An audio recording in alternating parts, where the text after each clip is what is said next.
వెంకటేశ్వర స్వామి ముడుపు అంటే ఏంటి, అది ఎలా కడుతారు, ఈ వీడియోలో తెలుసుకుందాం.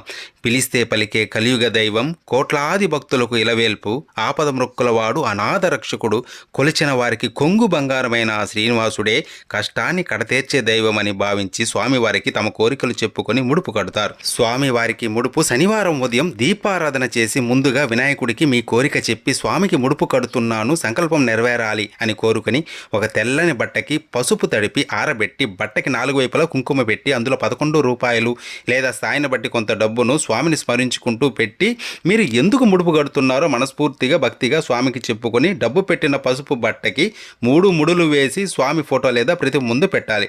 కోరిక తీరాక ముడుపుతో దర్శనానికి వస్తానని ముందే స్వామికి మాట ఇవ్వాలి. స్వామి అష్టోత్తరం గోవిందనామాలు ప్రతిరోజు చదువుకోవాలి. కోరిన కోరిక తీరిన తర్వాత స్వామి దర్శనం చేసుకొని ముడుపుతో పాటు కొద్దిగా వడ్డీని కూడా కలిపి స్వామిని తలుచుకొని ఉండిలో వెయ్యాలి.